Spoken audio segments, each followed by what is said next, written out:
Bonjour, bienvenue sur la chaîne Vers le mieux-être. Je m'appelle Sophie Beaulieu, physiothérapeute en ayant une expertise en rééducation périnéale et pelvienne. Donc aujourd'hui, nous allons faire des exercices pour renforcer notre plancher pelvien. Mais tout d'abord, on va aller démystifier un peu c'est quoi le plancher pelvien. Donc j'ai amené mon petit bassin avec moi.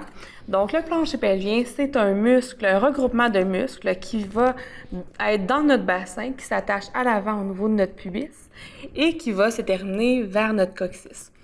C'est comme un hamac dans notre bassin et qui crée le plancher de notre maison.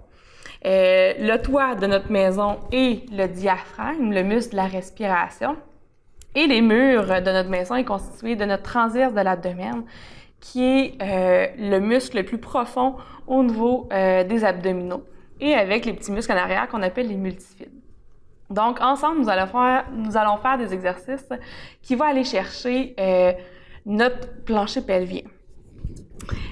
Premièrement, on peut faire ces exercices-là de différentes positions. Je vous conseille qu'au départ, la position sur le dos, car on évite la gravité. C'est plus facile de contracter notre muscle dans cette position-là. Mais on peut progresser nos exercices ensuite en position assise ou la position même debout. Le plancher pelvien a plusieurs fonctions. La fonction autant au niveau continence urinaire, également la continence au niveau fécal.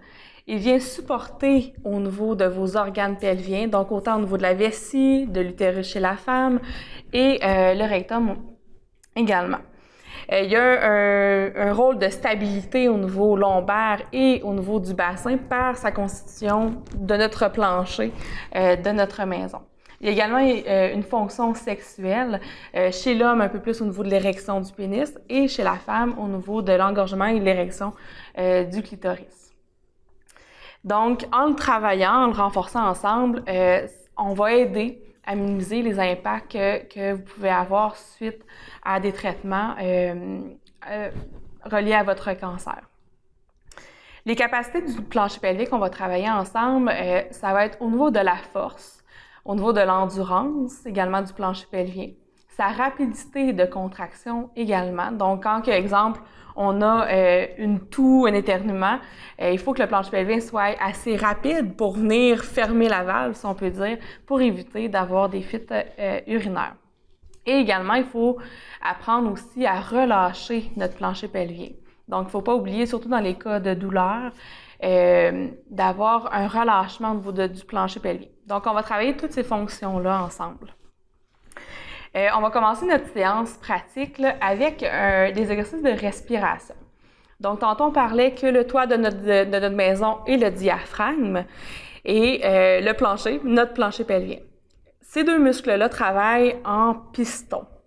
Donc, quand on vient inspirer, on vient rentrer de l'air dans nos poumons, le diaphragme, qui est positionné comme ça au départ, vient descendre vers le bas. Quand on expire, nos poumons se vident et vient remonter. Quand que notre plancher pelvien se relâche, il vient descendre et quand il se contracte, il vient remonter dans notre bassin. Donc, tantôt, je disais qu'on a un effet de piston avec le diaphragme, puis c'est ça que je veux vous amener à pratiquer. Donc, ensemble, on va prendre une bonne grande inspiration et je veux que vous sentiez quand on inspire, donc le diaphragme descend, je veux que vous sentez que notre plancher pelvien vient se relâcher et qu'on détend autant au niveau autour de notre urètre ou autour de notre anus. Sentir que le plancher pelvien vient s'ouvrir et vient se relâcher. Ensuite, à l'expiration, premièrement, on ne fera rien. On va en faire 5 fois. Donc, on y va ensemble. On inspire. Avec le ventre, on essaie de sentir que ça se relâche et on expire calmement. Encore une fois.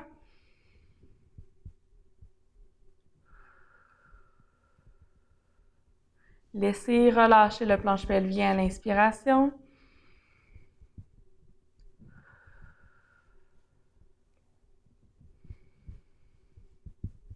On essaie d'inspirer avec le ventre. Excellent. Maintenant, pour les prochaines, on va expérimenter la contraction lors de l'expiration. Donc, on débute toujours avec l'inspiration, la détente de notre plancher pelvien, et notre contraction lors de l'expiration. On y va. On inspire, ça relâche. On expire, on vient contracter. Chez l'homme, je vous invite à aller vous concentrer davantage, à aller empêcher une envie d'uriner ou même de raccourcir le pénis. Chez la femme, on va un peu plus viser d'empêcher une envie d'uriner, serrer autour du vagin ou même serrer au niveau de l'anus. Un peu plus tard dans la séance, on va le pratiquer de façon décortiquée. Fait qu'on y va en contraction de ces muscles-là à l'expiration. On réessaye, à l'inspire, on relâche. À l'expire, on vient contracter notre plancher pelvien. On réinspire, on relâche. Et à l'expire, on contracte. Parfait.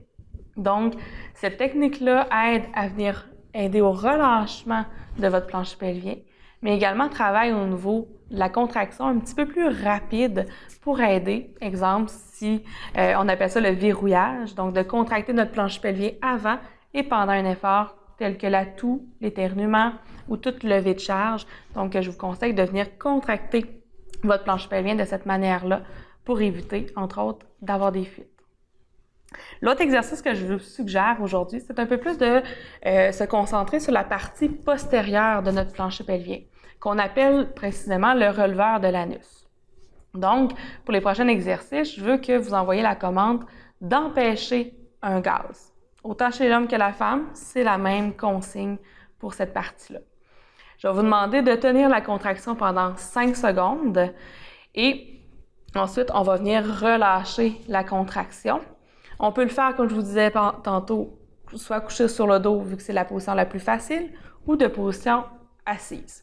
Il faut faire attention durant notre exercice, quand on va le maintenir, de garder une respiration toujours qui est fluide ou normale. On ne veut pas bloquer notre respiration et on ne veut pas également de venir contracter nos abdominaux superficiels qui va faire en sorte que notre tronc va bouger. Donc, on essaye ensemble la prochaine contraction qui va être d'empêcher un gaz. Donc, on peut initier la contraction à l'expiration et ensuite poursuivre une respiration normale. On y va ensemble, on inspire, on expire, on vient contracter à l'arrière, on maintient en respirant de façon normale pendant 5 secondes. 2, 3, 4, 5 et on relâche. C'est important de relâcher entre chaque contraction. Je vous dirais soit l'équivalent de la contraction ou même le double de la contraction pour s'assurer qu'on détend complètement notre plancher pelvien. On y va, on réessaye encore. Donc, on inspire. À l'expiration, on vient empêcher un gaz. On garde la contraction et je vous demande de respirer toujours. On maintient encore 4, 5 secondes et ensuite, on relâche et on prend un temps de repos de 5 à 10 secondes. Maintenant, je vais vous inviter à aller faire un exercice du plancher pelvien qui va aller chercher un petit peu plus la partie avant, donc au niveau de l'urètre ou chez la femme au niveau du vagin. La consigne va être d'empêcher une envie d'uriner ou de serrer autour du vagin chez la femme. Et chez l'homme, je vous demande de contracter en visualisant comme si vous vouliez raccourcir le pénis ou tout simplement d'empêcher une envie d'uriner.